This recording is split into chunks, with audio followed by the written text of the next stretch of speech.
Breaking news చూస్తున్నాం. ఏపీలో మరోసారి జగన్ వర్సెస్ షర్మిల.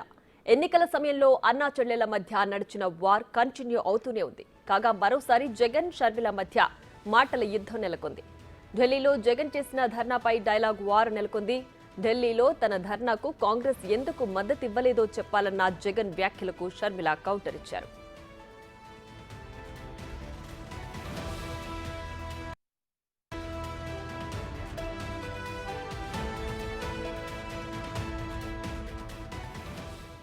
మీ ధర్నాకు సంఘీభావం ఎందుకు ప్రకటించాలి? ఉనికి కోసం ఢిల్లీలో కపట నాటకం ఆడినందుక? వ్యక్తిగత హత్యకు రాజకీయ రంగు పొలిమినందుక? విభజన హక్కులు, ప్రత్యేక హోదాను తాకట్టు పెట్టినందుక అని షర్మిల ప్రశ్నించారు. మణిపూర్ ఘటనపై ఇన్నాళ్లు నోరెత్తని మీకు ఉన్నట్లుండి అక్కడి పరిస్థితులు గుర్తుకు రావడం విడ్డూరంగా ఉందని అన్నారు.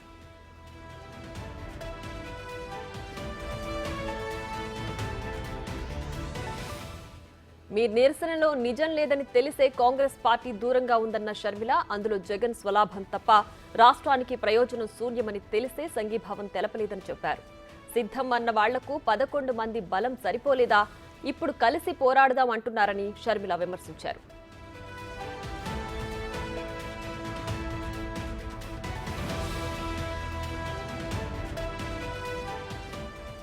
ఏపీలో శాంతి భద్రతలు లోపించాయంటూ ఇటీవల జగన్ ఢిల్లీలో ధర్నా చేశారు. ఈ ఆందోళనకు ఇండియా కూటమిలోని కొన్ని పార్టీలు మద్దతిచ్చాయని జగన్ చెప్పారు. అయితే కాంగ్రెస్ ఎందుకు మద్దతు ఇవ్వలేదో వారిని అడగాలన్నారు జగన్. మణిపూర్ ఘటనపై ధ్వజమెత్తిన కాంగ్రెస్ ఏపీలో జరుగుతున్న అరాచకాలపై ఎందుకు ప్రశ్నించడం లేదని ప్రశ్నించారు జగన్. జరుగుతా ఉన్న అన్యాయం గురించి, జరుగుతా ఉన్న విషయాల మీద సాక్ష్యాధారాలతో సహా ఢిల్లీలో ఫోటో గ్యాలరీ ప్రొటెస్ట్ ఆర్గనైజ్ చేసి ఇవన్నీ కూడా డిస్ప్లే చేసి అన్ని పార్టీలను పిలిచినాం. కొన్ని పార్టీలు వచ్చాయి, ఇండియా కూటమికి సంబంధించిన పార్టీలు. మిగతా పార్టీలు వచ్చాయి, కాంగ్రెస్ పార్టీ రాలా. కాంగ్రెస్ పార్టీ ఎందుకు రాలేదు అని కాంగ్రెస్ పార్టీని అడగాల. చంద్రబాబు నాయుడుకు వాళ్ళకు ఉన్న సంబంధాలు ఏమిటి అని కాంగ్రెస్ పార్టీని అడగాల. రేవంత్ రెడ్డి ద్వారా చంద్రబాబు నాయుడు ఏ రకంగా కాంగ్రెస్ పార్టీ పెద్దలతో కాంటాక్ట్ మెయింటైన్ చేస్తూ ఉన్నాడని కాంగ్రెస్ పార్టీని అడగాల. రాష్ట్రంలో జరుగుతూ ఉన్న అరాచకాలు కళ్ళ ఎదుటే కనిపిస్తూ ఉంటే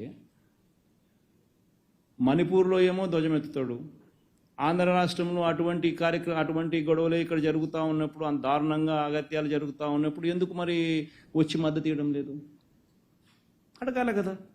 ఎవరైతే వచ్చి మనకు మద్దతు ఇస్తారు, ఎవరైతే రాష్ట్రంలో జరుగుతూ ఉన్న అన్యాయాల మీద తోడుగా ఉంటారు, ఖచ్చితంగా వాళ్ళందరితో కలిసి ఖచ్చితంగా పోరాటం చేసే కార్యక్రమంలో, అడుగులు ముందుకు వేసే కార్యక్రమాలు జరుగుతాయి. బీజేపీని పిలిచాము, కాంగ్రెస్ను పిలిచాము, సమాజ్వాదీ పార్టీని పిలిచాము, మమతా బెనర్జీ గారిని పిలిచాము, అన్ని పార్టీలని పిలిచినాము. వచ్చిన వాళ్ళందరితో కలుపుకొని, వచ్చిన వాళ్ళందరితో కలిసి పోరాటం చేసే విధంగా. ఢిల్లీలో జగన్ ధర్నాకు ముందే మద్దతుపై షర్మిల క్లారిటీ ఇచ్చారు. మీ రాజకీయ ఉనికి కోసమే ధర్నా చేస్తున్నారని చెప్పారు. వ్యక్తిగత హత్యకు రాజకీయ రంగు పొలిమి కుట్రలు మొదలుపెట్టారని విమర్శించారు. 5 ఏళ్లు ఢిల్లీ హోదా కోసం ఎందుకు ధర్నా చేయలేదని నిలదీశారు షర్మిల.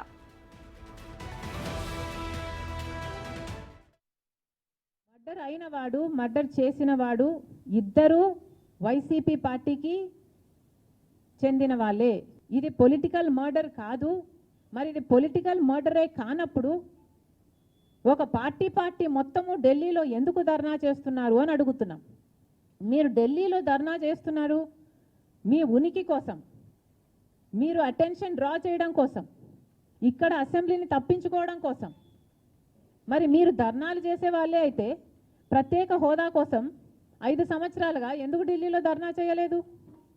మీరు ధర్నాలు చేసే వాళ్ళే అయితే పోలవరం కోసం ఎందుకు ధర్నాలు చేయలేదు? కడప స్టీల్ ఫ్యాక్టరీ సొంత నియోజకవర్గం కదా, మరి దానికోసం ఎందుకు ధర్నాలు చేయలేదు? విశాఖపట్నం స్టీలు మునిగిపోతుంది, క్యాప్టివ్ మైన్స్ కావాలి అని ఆ రోజు ఎందుకు ధర్నాలు చేయలేదు? ఈరోజు మీ సొంత పార్టీ విషయాన్ని ఏదో జాతీయ సమస్య అయినట్టు దానికి ఒక పెద్ద పిక్చర్ ఇచ్చి ఢిల్లీ వరకు వెళ్ళి ధర్నా చేస్తున్నారే. ఆ మాత్రం అర్థం చేసుకునే ఇంగితం వాళ్ళకి లేకపోతే వాళ్ళని ఎవడు బాగు చేయలేరు, పతనం అయిపోయారు. ఇక మరింత సమాచారం మా ప్రతినిధి శివ లైవ్ లో అందించడానికి సిద్ధంగా ఉన్నారు. శివ, చెప్పండి, జగన్ ఢిల్లీలో ధర్నా చేసిన దానికి కాంగ్రెస్ ఎందుకు మద్దతు ఇవ్వలేదో అడిగిన ప్రశ్నకు షర్మిల కౌంటర్ ఇచ్చారు. మరి ఇద్దరి మాటల యుద్ధం సారాంశం ఏంటి? ప్రియా, మొత్తం మీద చూసుకుంటే ఆంధ్రప్రదేశ్లో మరొకసారి ఎన్నికలు ముగిసిన తర్వాత వైఎస్ఆర్సీపీ ఘోర పరాజయం తర్వాత కూడా ఆ పార్టీ తీరుపై ఆయన అన్నపై తీవ్రస్థాయిలో విమర్శల వర్షాన్ని గుప్పించారు పిసిసి చీఫ్ షర్మిల. ఏదైతే నిన్న మాజీ ముఖ్యమంత్రి జగన్మోహన్ రెడ్డి మీడియా సమావేశం నిర్వహించారో ఈ సమావేశంలో కూడా ఆయన కీలకమైన అంశాలు చేశారు. ఏదైతే రాష్ట్రంలో శాంతి భద్రత విఘాతం కలిగి ఒక వ్యక్తిని దారుణంగా చంపుతుంటే కాంగ్రెస్ పార్టీ ఎందుకు మద్దతు ఇవ్వలేదు, ఎందుకు మాకు సంఘీభావం తెలపలేదో అర్థం కావట్లేదని చెప్పి ఆయన ఒక ప్రశ్న ఉత్పన్నం చేశారు. దీనికి చాలా ఘాటుగా, చాలా స్ట్రాంగ్గా కూడా షర్మిల రిప్లై ఇచ్చిన పరిస్థితి కనిపించింది. ప్రధానంగా చూసుకుంటే ఆంధ్రప్రదేశ్కు సంబంధించి ప్రత్యేక హోదా విషయంలో కానీ, పోలవరం విషయంలో కానీ, విశాఖ స్టీల్ ప్లాంట్ విషయంలో కానీ ఏ విషయంలో కూడా మీరు ఢిల్లీ స్థాయిలో ఆందోళన చేయలేదు. అలాగే ఏదైతే ఈరోజు మీకు మణిపూర్ అల్లర్లు గుర్తొచ్చాయో, మణిపూర్ అల్లర్ల విషయంలో రాహుల్ గాంధీ దేశవ్యాప్తంగా ఆందోళన చేసి స్వయంగా అక్కడికి వెళ్ళి ఆందోళన చేయాల్సిన పిలుపునిచ్చినప్పుడు ఆ రోజు మీ నుంచి కాంగ్రెస్ పార్టీకి కానీ రాహుల్ గాంధీ కానీ ఎందుకు సంఘీభావం మద్దతు ప్రకటించలేదు? ఈరోజు మీరు మతతత్వ బీజేపీకి 5 సంవత్సరాలు అక్రమంగా కూడా కొనసాగి ఇప్పుడు మళ్ళీ వారిపై విమర్శలు చేయటాన్ని ఎందుకు మీరు ఈ రకంగా వ్యవహరించారని చెప్పి కూడా చాలా ఘాటుగా కూడా షర్మిల ట్విట్టర్ వేదికగా కూడా కౌంటర్ ఇచ్చిన పరిస్థితి అయితే కనిపించింది. ముఖ్యంగా చూసుకుంటే కాంగ్రెస్ పార్టీ ఎందుకు మద్దతు ఇవ్వాలనేది కూడా ఆమె ప్రధానంగా ఆ ట్విట్టర్ వేదికగా కూడా వైసీపీ అధినేత జగన్మోహన్ రెడ్డిని ప్రశ్నించింది. ఏదైతే మణిపూర్ అల్లర్లు ప్రస్తావించామో ఆ రోజు మీరు ఎందుకు దీనికి సంబంధించి ప్రకటించలేదు? అలాగే క్రిస్టియన్ అయ్యండి క్రైస్తవులపై దాడులు జరుగుతున్న సమయంలో మీరు ఎందుకు స్పందించలేదు? బీజేపీతో అంటగాగి ఇప్పటికిప్పుడు మీకు మద్దతు కావాలంటే ఎందుకు ఇవ్వాలి? జరిగిన హత్య కూడా రాజకీయ పార్టీ కోసం తప్ప మీరు దేనికైనా సిద్ధం అంటూ మీరు ప్రకటించిన మీరు 11 మంది ఎమ్మెల్యేల బలం సరిపోలేదా అని చెప్పి కూడా ఘాటుగా అయితే ఆమె వ్యాఖ్యలు చేసిన పరిస్థితి కనిపించింది. Right Shiva, thanks for the updates.